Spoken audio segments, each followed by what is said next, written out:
Kanduja. He happened to be coming with four decades of experience into FMCG industry. He has got a very elaborated career, and I would request Kanduja sir to please give a small welcome to Professor Mr. Iyer. Hi, good afternoon, everyone. Good afternoon, Mr. Iyer, Mr. Tanveer. I was hearing Suchetan. A very warm welcome to both of you, and a big thank you that you have spared some time for our student. I think the topic which you're talking about, freelancing as a career, is very important, because I recall my young days. I started, I also worked as a freelancer photographer way back in 1990. But those days, the freelancing was not was a very big, successful profession. But nowadays, yes, freelancing has been, there are so much of success story behind it. I think you are really going to give lots of think and lots of ideas and lots of interesting insight of yours to our student. And we at Apeejay, in fact, always appreciate in terms of sharing knowledge. And I think you carry a whole lot of knowledge, which Suchetan said. You have been with the industry, you have been practical, very agile, and in terms of many things. So welcome you onto the board, and looking forward. I'm going to be here for some time, because I have to go for another Zoom, but I'll be here for another 15-20 minutes. So again, thank you very much for being with us. Great, thank you. Sure. I would like to request Professor Sareen to please speak a very small, welcome to him. And just let me please introduce Professor Sareen. He has been into industry for more than 2 decades. He has been an alumni of IIT and FMS Delhi, and he has been with us for more than a decade now. Professor Sareen, if you could please do a small welcome. He happened to be one of our directors. Welcome Ji, welcome Gopal Ji. And I think this is something we as our students and we all of us are really wanting to see, that how the gig economy is shaping up. Obviously, under the COVID-19, the gig economy had a setback, because all the Uber people, all the people who are doing freelancing are right now, unless they are in a certain sectors which are moving, FMCG or some other which are doing very well right now. So if they are not, then the others are suffering, and suddenly that gig economy has taken a backtrack also. And but most of us look at India as a organized sector, but you need to also appreciate that in India, 95% or possibly 90+% of our population is engaged into the unorganized sector, which is largely in a way gig economy. In a traditional sense, not possibly in a techno-savvy sense, but still. So something very relevant for in the Indian context, that how the shaping up of this gig economy is happening. We really look forward. Thanks. Thank you very much, sir. So just to share you a small thing, Mr. Iyer, that yesterday I was talking to Tanveer, and he has only shared me one thing, that he's the man who can actually connect with the people, who can actually connect with the students. So over to you, sir. Thank you very much for joining us. Thank you very much, sir.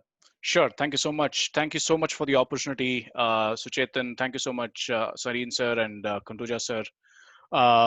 This is going to be the most relevant topic, I would say, in the current times, given all that we are going through. And who would have imagined all of us connecting through an online platform, if not for COVID? So I would say it's in many ways brought us all closer than how we would have been in different cities. Suchetan, just to clarify, do we have full 90 minutes or do we have only 60 minutes for today? So we have 60 minutes basically. Sure. So I'll try to be brief. I'll try as much as possible to answer the questions on the go, but I would need your help to kind of let me know if there is anything that's specific coming in that needs attention. Sure. Super. So, hello everybody. I think you all would have been hearing a lot more of news in the media around the impact of COVID. Sareen sir just said about the impact of COVID on gig economy, impact of COVID on several of the industries that we currently represent within India, and so on. And there is tons of material that's available on the digital platform. A lot of speakers have already spoken about it, so I would not really spend much time into getting into the details of that. That's not the intention of this meeting. But in an event where we need to really sit back and relook at how we have been looking at our careers, um, are we looking at it with a view of freelancing as an opportunity as well? This was designed to be, this course was designed actually to be delivered as a part of a larger framework and a curriculum that could have run for 4 hours as a workshop. Um, I was hoping to speak today for 90 minutes, but given the 45 minutes that I may have now, I'll try to be very brief, but more than happy for any one of you to reach out to us for any questions that you may have around this topic.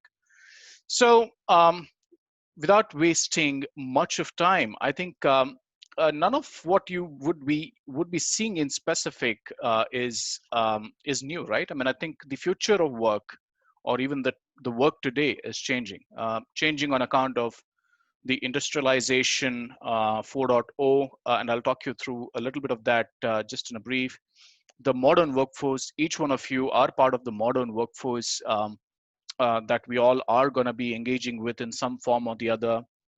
A bit of gig economy I would like to walk through around the impact of gig economy on even the work that we do within EY, or even in general, not just restricted to the blue collar jobs, but even white collar jobs. Uh, Freelancing as an option, as a career, that probably is something that will be part of almost 85 to 90% of what we speak today. And how much important it is to have a strong personal brand. And if you were to take a role of a solopreneurship, what does it look like, right? And I think that's the intent that we have to cover today, and I'll quickly walk through. Um, so I think almost, I think this slide represents this extremely well. We started in 1784 with Industry 1.0, where there was a lot of mechanization, steam power, weaving, loom. We matured into a lot more of hold on one second. Yeah, matured into 2.0 with mass production assembly line, electrical energy. Mass production assembly line means we started manufacturing a lot of items in an assembly line manner. Cars were one such example, and there are a lot of industries today work on this principle. The 3.0 was more so around in 1969, where we started seeing a lot of automation, computers, electronics, satellites, and so on, if I were to say so. And today, I think it's all about how do we get digital, how do we get more things done through Internet of Things, how can we be connected yet virtual. I mean, how can we be virtually connected? And Zoom is a classic example of that. And this will continue to evolve with 5G and a lot more advancements in technology that will come through. COVID, in many ways, will continue to um, give us reasons to reimagine even everything that we have been doing in the recent past of the ways to get things done, and how can we be more touch free, to say so. Um, so what is important? I think, right? I mean, it's important for us to look at what is the impact of this in terms of the leadership capabilities, or for the industrialization 4.0.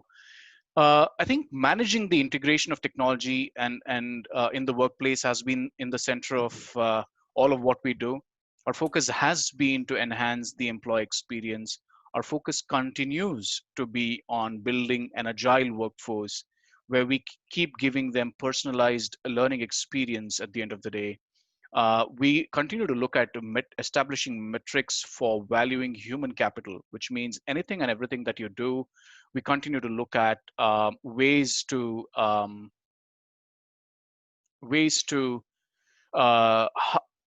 find ways to ensure that we value each and everything that we do, and how do we get diversity and inclusion at the center of everything that we do, right? Meaning, are we including people of a specific generation? Are we including people of certain specific race, religion, sex, or any other diversity, transgenders, and all of that. I think that's been the center of everything that we as an industry in the services sector at least have been focusing on.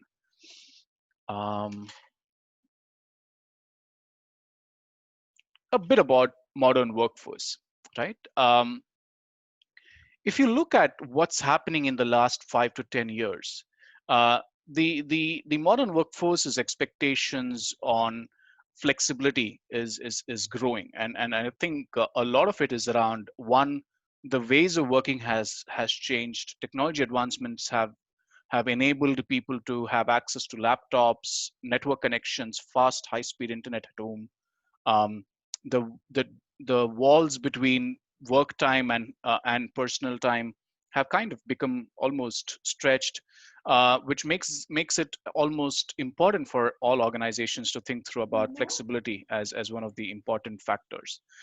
The focus on exceptional experience within everyone that we try to look at from an employee standpoint is higher. So they want meaningful career experiences, growth opportunities, international assignments.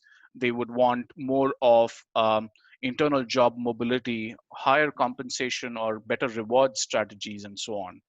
um, Adaptive work environment, where the culture is adapted to meet the employee expectations. So I think a lot of focus on building purpose, having treating everyone with respect, kind of having the right fun culture at work, and so on. I mean, I would say those could be a few to say so. And continuous adaptive learning solutions, right?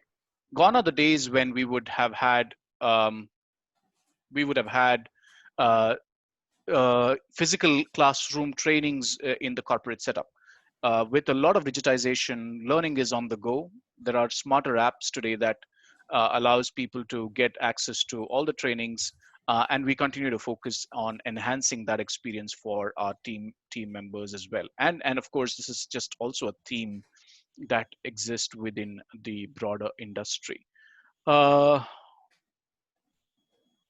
yeah. So again, some statistics around what I just spoke about. 75% of millennials want to work with flexibility. 70% of employees value well-being, engagement, and total reward. And 68% millennials expect to stay in their jobs for less than 3 years. And people who stay longer stay longer because they find they are aligned with the purpose of the organization. So every organization today wants to look at how do we make sure that there is a stronger purpose at the end of the day, that they can work towards, and extremely high emphasis and focus, even otherwise, to find your own purpose and passion. So I'll talk a lot more about that once we just move on. Why are we focusing on all of that, and what makes it important for us to keep changing the way we are working, and make it more sensible for us, right? Increasing revenue, like by giving opportunities to automation, by doing a lot more in terms of hiring gig talent, by finding better ways to do the work, reducing the barriers to get the business done. uh, we are only trying to increase the revenue opportunities and the potential, right? I mean, we kind of find ways to help employees also identify, to cross sell and upsell the opportunities. Optimize the costs, continues. I mean, we continue to focus on ways to reduce the cost where possible through absolutely a meeting like this virtually, or wherever we can do to avoid travel or unnecessary cost. Accelerate time to market, if I were to say so, wherein how can we deliver something to the customer quicker? How do we ensure that we get the right perspectives to be able to deliver something quicker? And I think if you see the supply chain industry, the focus is exactly on that. And even in the professional services, the focus exactly remains on the same.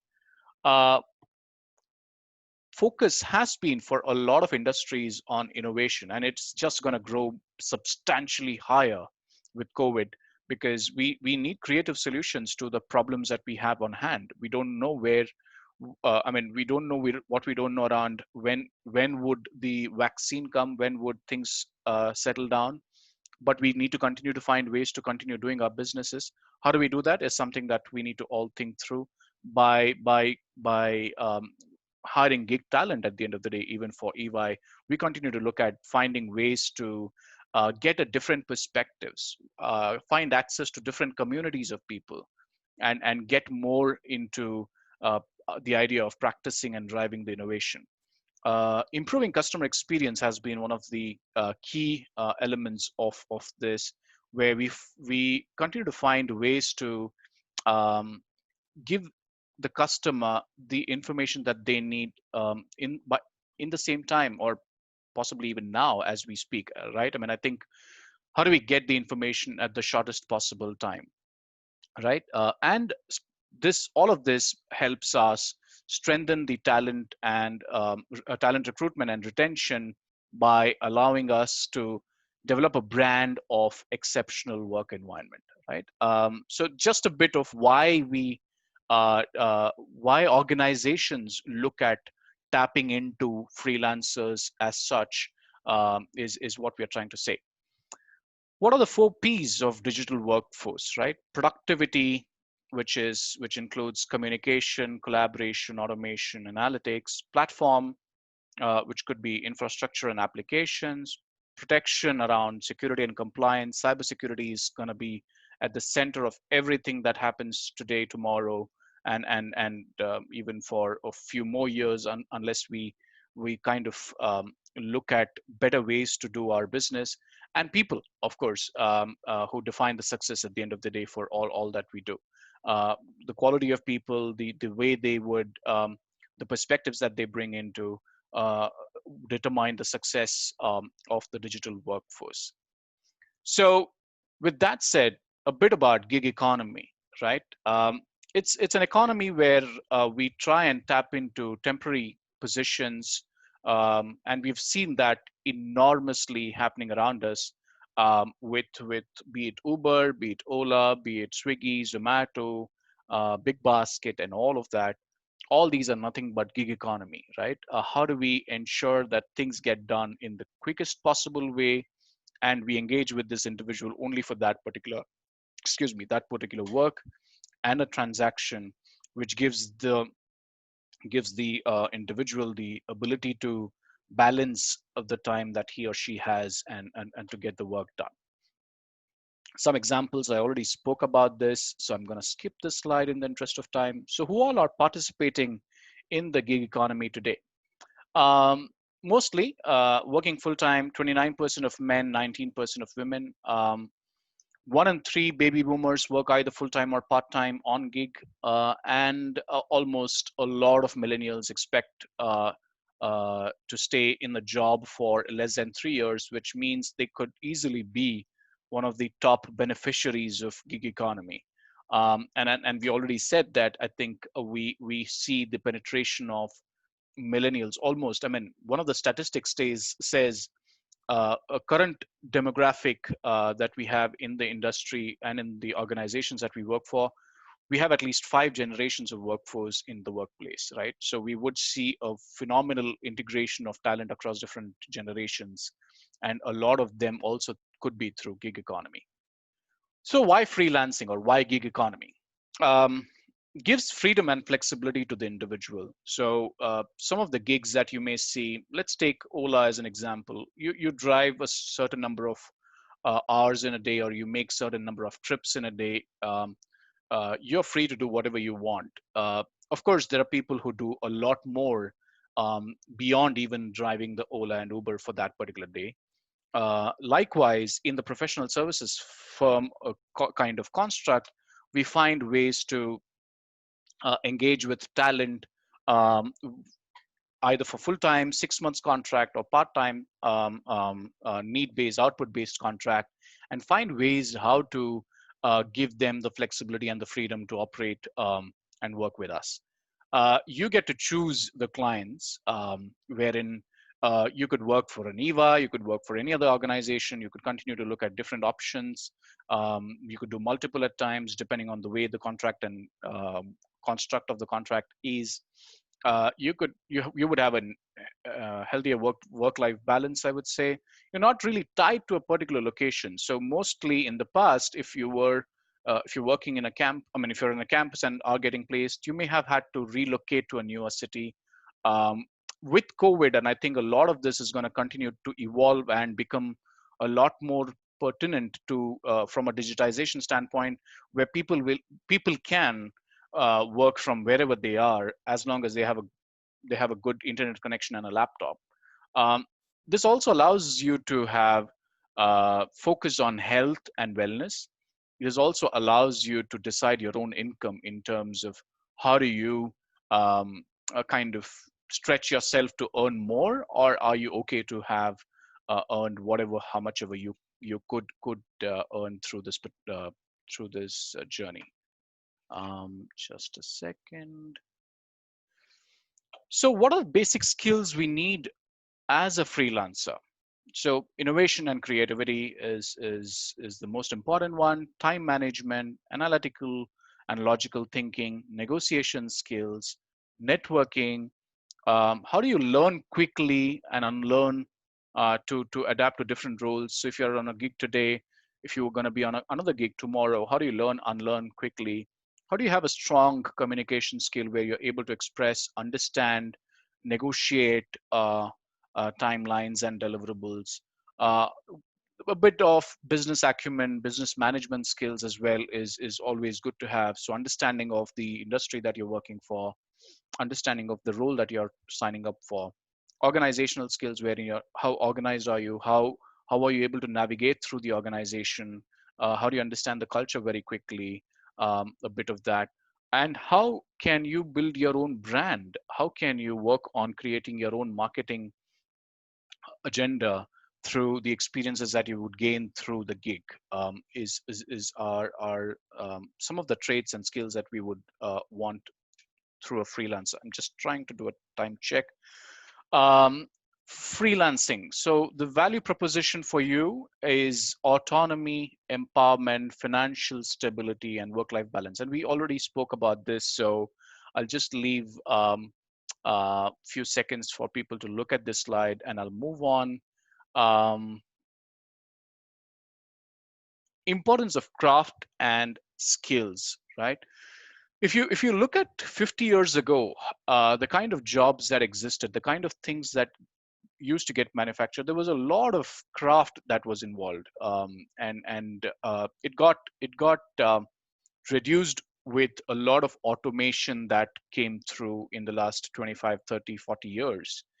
But that skill is coming back again, because importance on craft is coming back into the fore because of the fact that how do you differentiate yourself, how do you kind of tell amongst the 10 people that look exactly like you, do exactly the same things that like you, how can you bring in this element of skills and craft to be able to make that as a value proposition for yourself?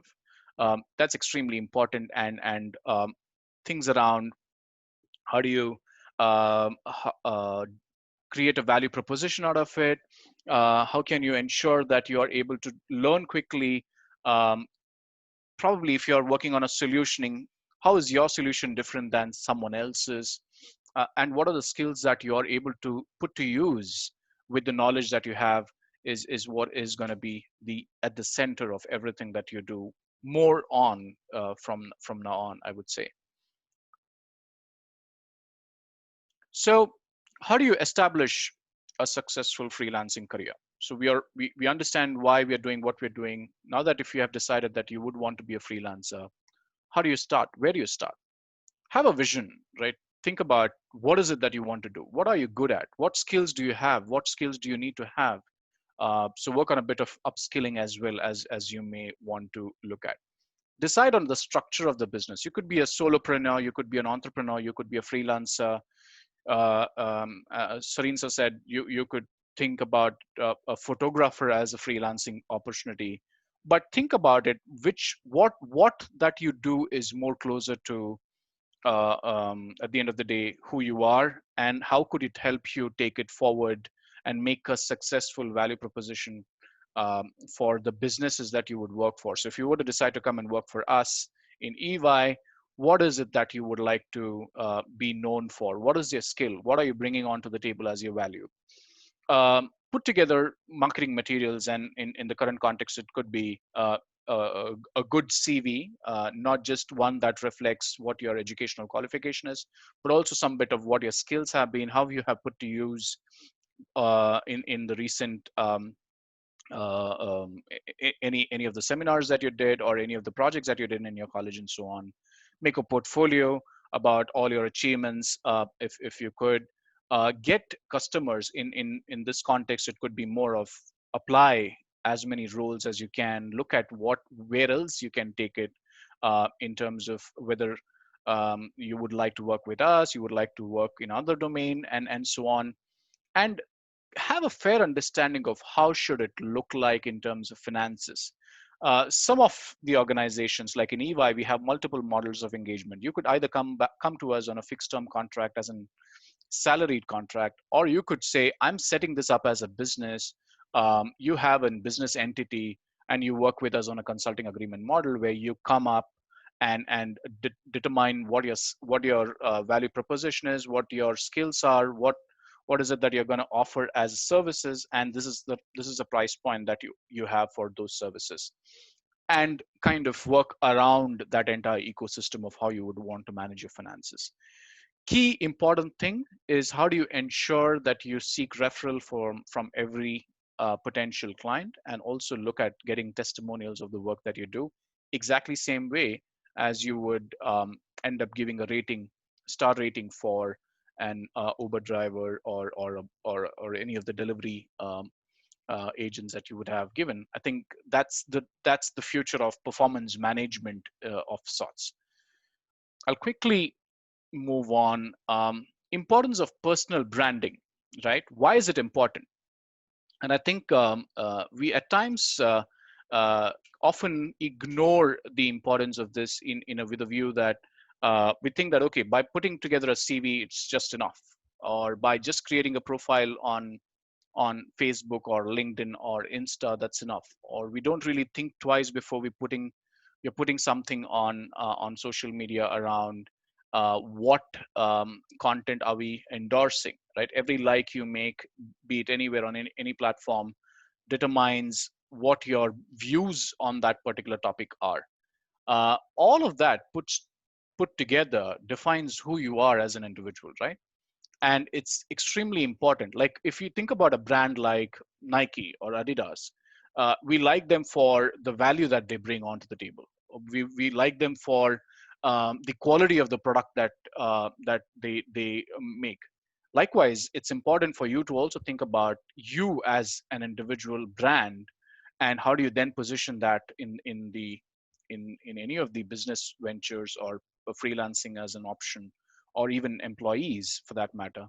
Whichever path you choose, it's extremely important for you to have the right personal brand. um,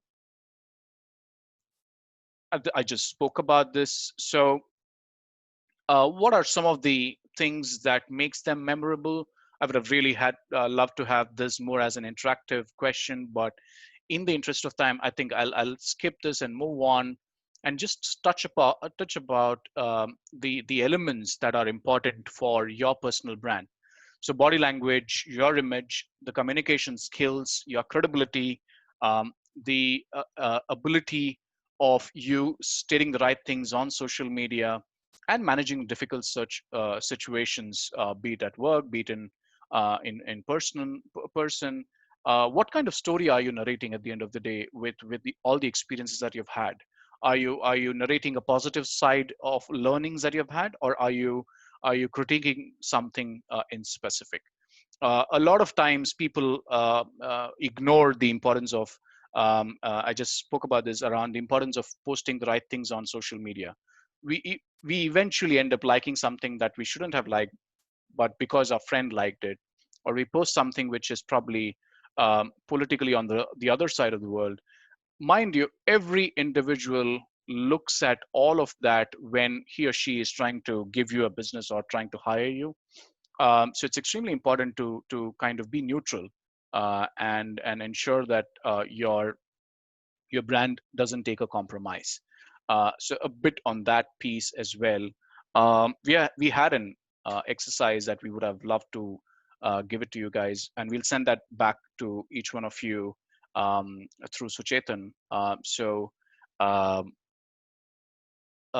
just a bit on the stats of employees that use social media to screen candidates during the hiring process. 70% of employers do that, right?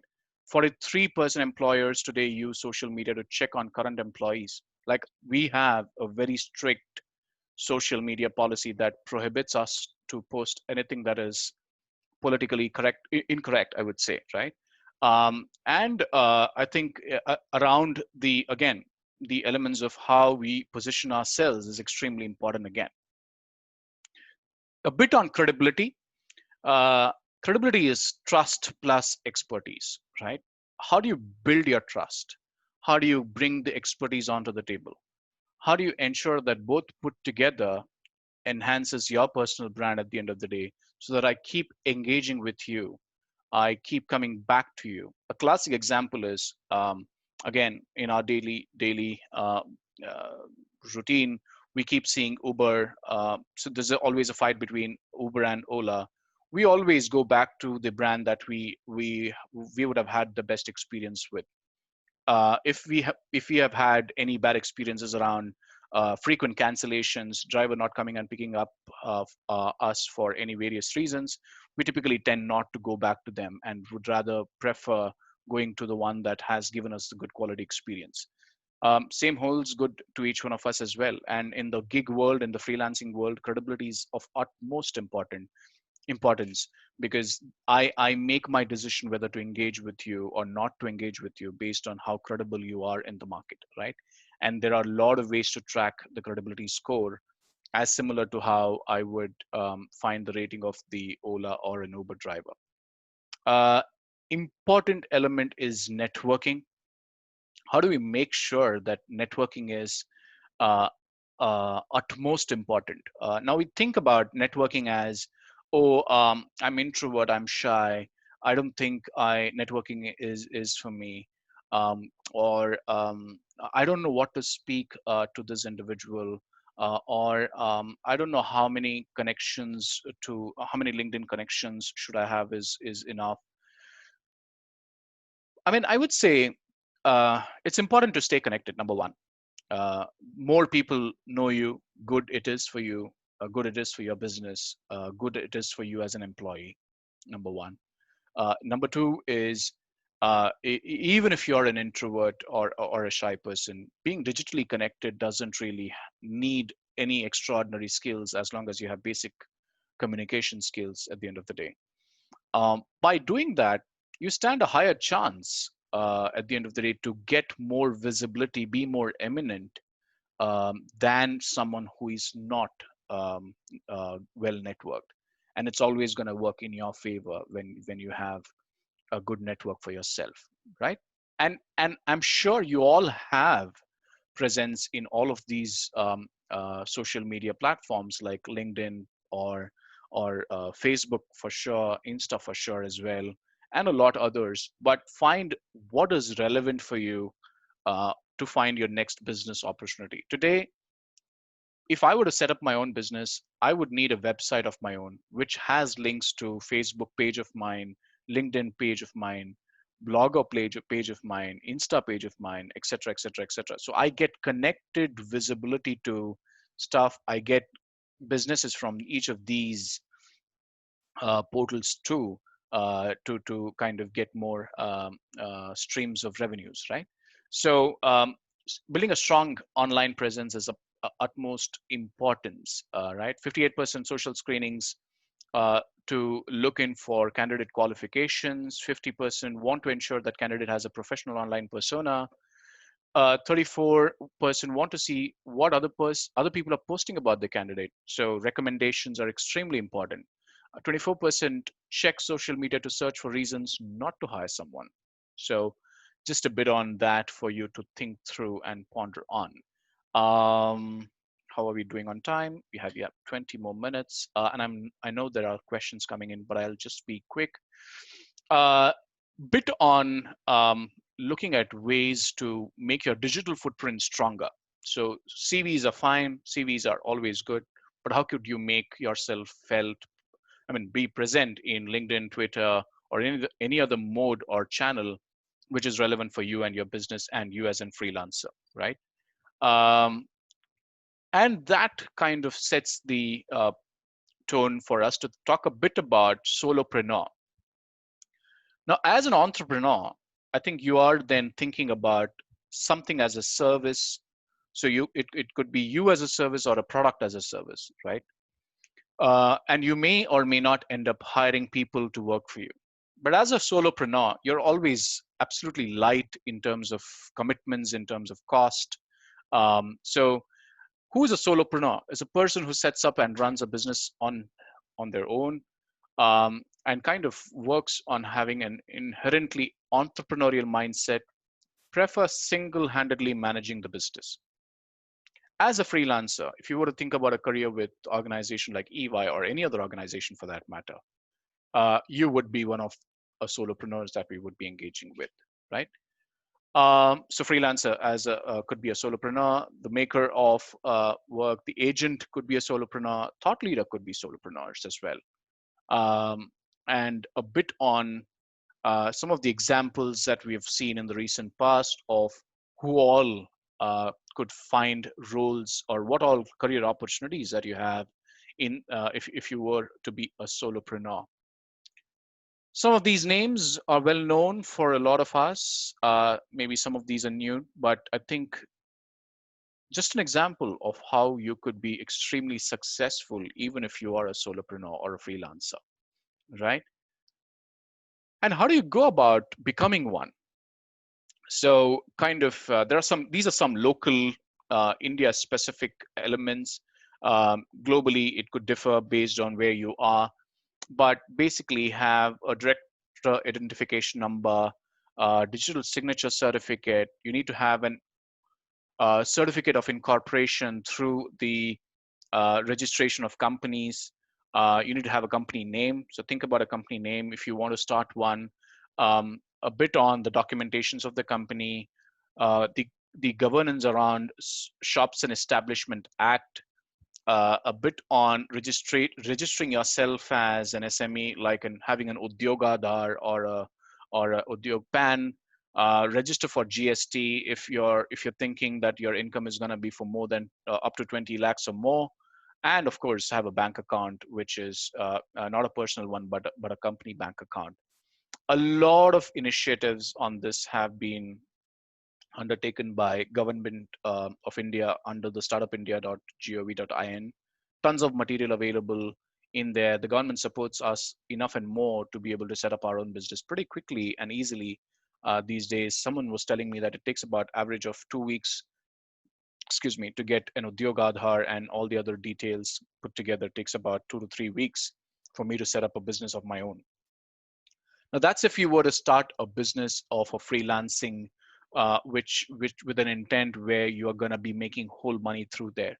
You could walk in for a role that is open with us in EY and be on a salaried mode where you get paid similar compensation like any one of us for the roles that you do, and be there with us for a contract for up to 6 months. And it's purely your tenure on the contract would be purely subject to the skills you bring onto the table, the business need for the work, and your performance at the end of the day. And I think that's possibly the best way to start off something on your freelancing journey, if you are thinking about a career in this space. Must have. Think through a bit on having a business plan, think through a bit more on what your forecast looks like, what your value proposition and a pitch deck looks like. If you think there is a need to invest on a website, do that. And and quick 30 seconds to 1 minute elevator pitch on who you are, what you do, what you're doing, which is unique about the way you do it, and some of the success stories that you've had, online presence. We spoke about that a lot more, and a bit of marketing and sales plan if you were to think about really setting it up as a business for yourself. And with that, would like to speak a little bit more about the Gig Now program that we run within EY. Uh, so this is a program that we do within EY to tap into talent who could come as freelancers. You could be intern, you could be coming in for anywhere from 45 days up to 6 months for a role that is available. It could be in the pre-COVID world, it would have been an on-premise role where you had to probably come and work out of one of our EY offices. Um, Otherwise, I think now, given the current scenario, it could be an virtual role where, as long as you have you have the right skills, you have a good internet connection and a laptop with basic configuration, I think you can sit wherever you are and get the work done.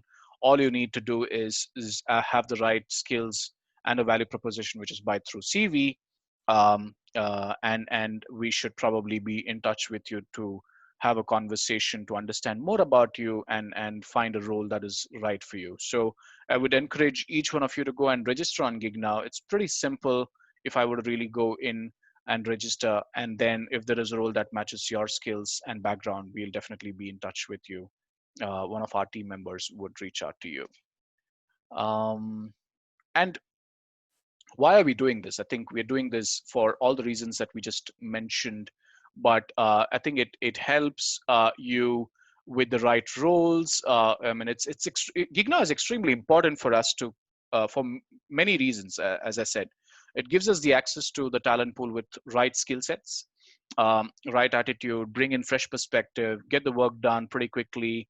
If I need to engage with someone, I can do that for the number of months that I need.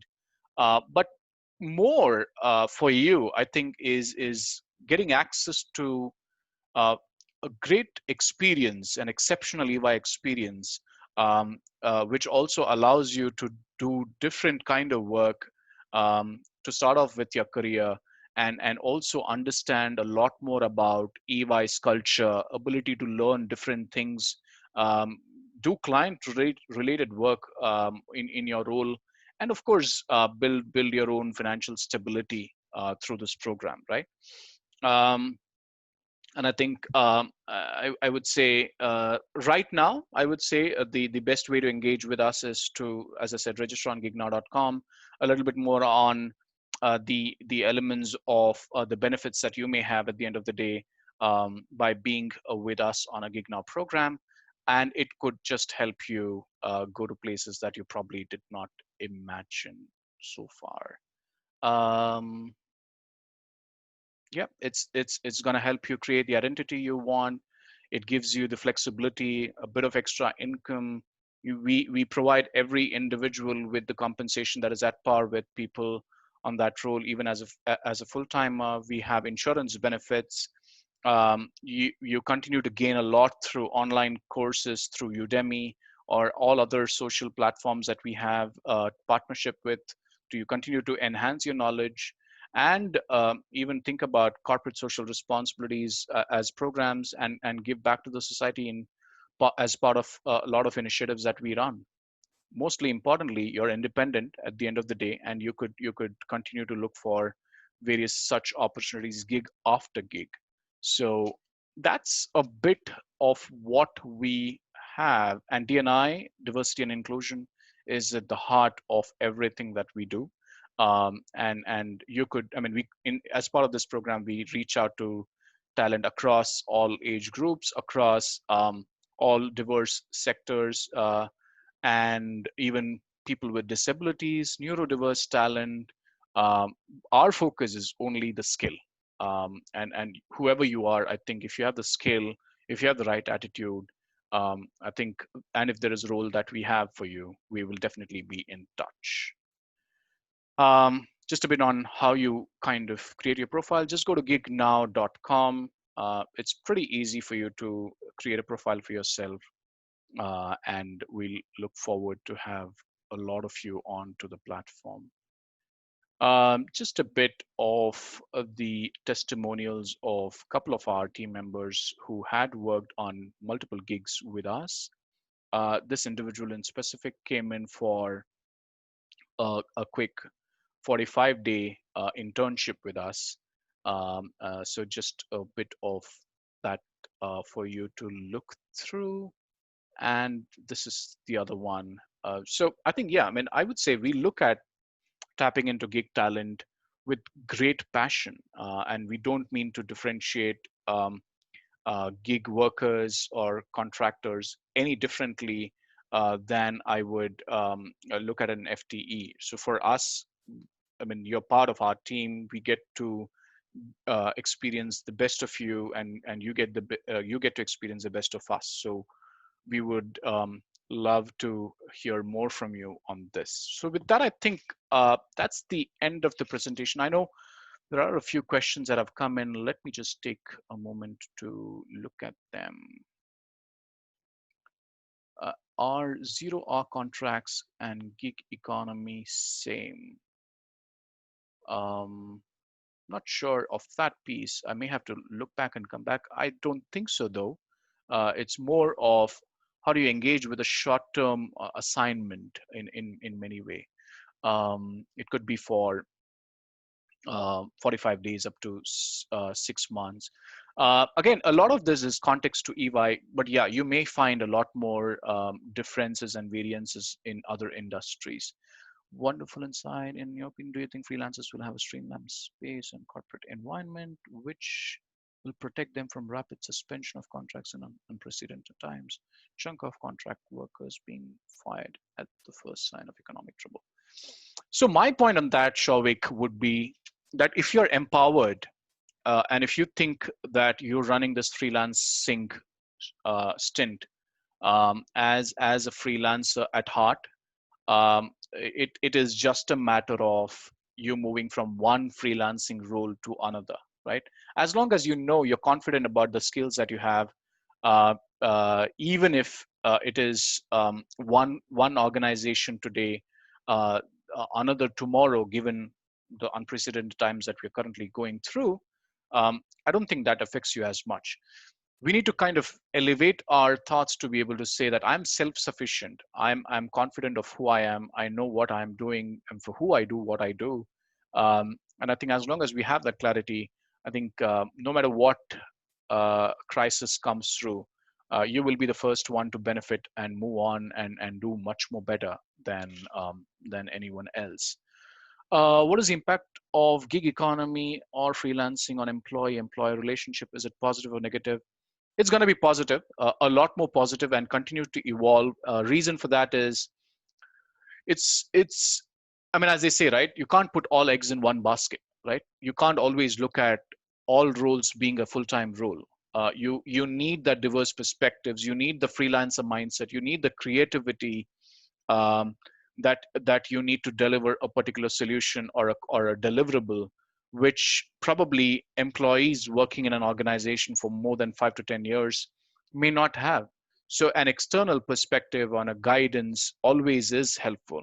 And as a consultant, you always get the best out of that. And a classic analogy on that would be photographers, right? We don't hire photographers to keep them on our payroll. We hire them for the events that they are uh, um, working on. Similarly, I may have tax season. So like if I have an India tax season for 3 months in a year, I would hire you for 3 months.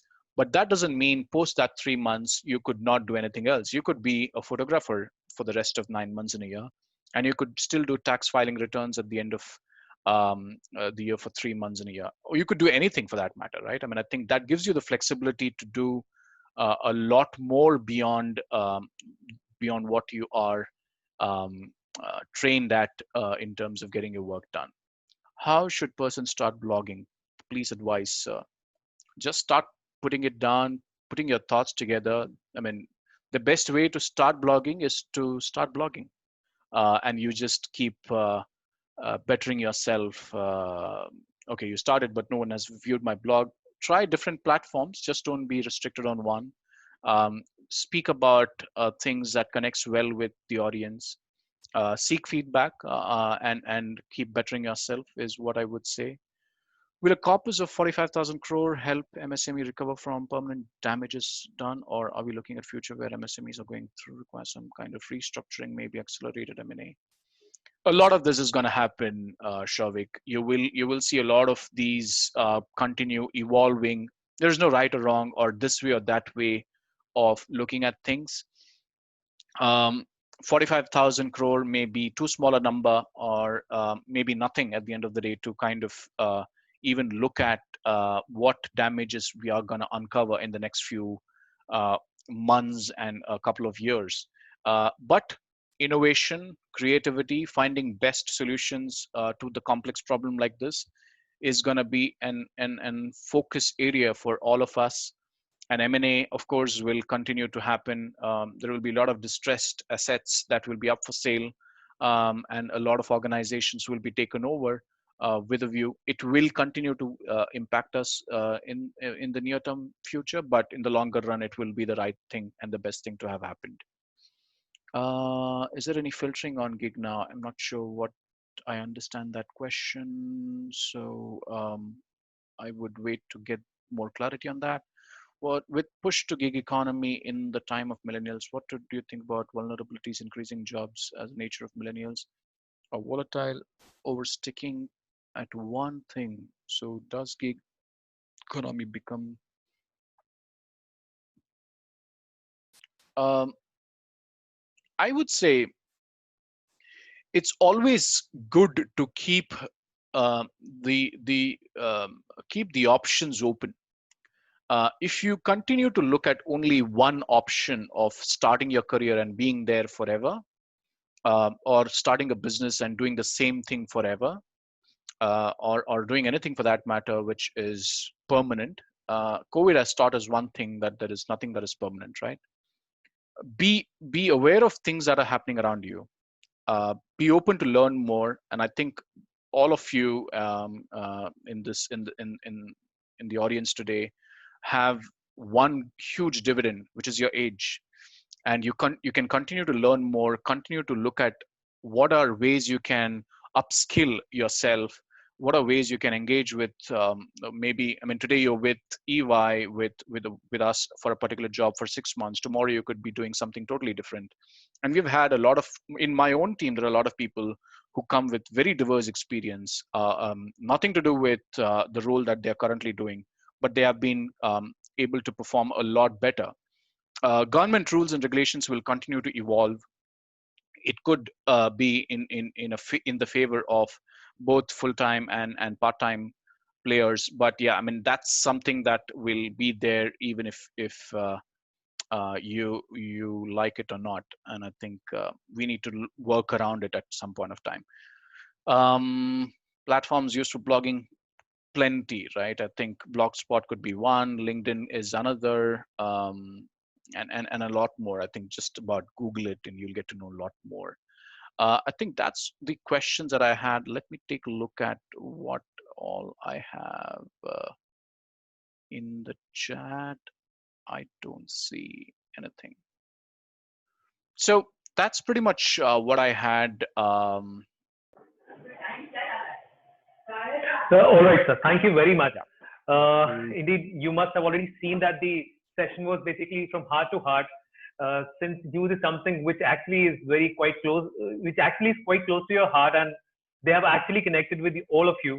Indeed, they all have indeed connected with you as well quite closely, and I've seen that the kind of perspective that you have given to all of us probably is going to be, creating a new opportunity for each one of us in future. Thank you very much, sir. Sure. It's a pleasure listening to you. It's a very knowledgeable session, and I'm sure that most of us must have got a very different perspective of life, which is going to be the reality in the future. And I'm sure that this is happening. This is actually happening there in Western world and US specifically. Probably, if you'd like to say something on this. And then I mean, I think it's been there across the world, and it's been there even in India, right? And I think it's just going to continue to evolve. True. all we need to do is be aware of what's the change and how you could make yourself relevant. That's right. I mean, if there is one thing that I can leave all of you with is ask yourself, how are you relevant for the times that you're living in? Are you That's doing right. the right things? Education is another important thing, right? I mean, I think who would have imagined education through Zoom? But a lot of True. colleges are doing that today. And I think as you continue to look at ways to be creative, ways to be smarter, a lot of opportunities open up. And this session was trying to address that to a certain extent. I hope it was Indeed, I would helpful. like to. Indeed, I would like to mention one more very important thing that the one thing which makes it different from others, that it is 4:30 right now and you have already completed all your questions and everything. Thank you very much, sir. Thank you very Thank you. much for being Thank you. with us. Thank you so Thank you, sir. much. Thank you. Thank you, everyone. Thank you, everyone, for joining us. Thank you so much. Take care. Stay safe. Bye bye. Thank you.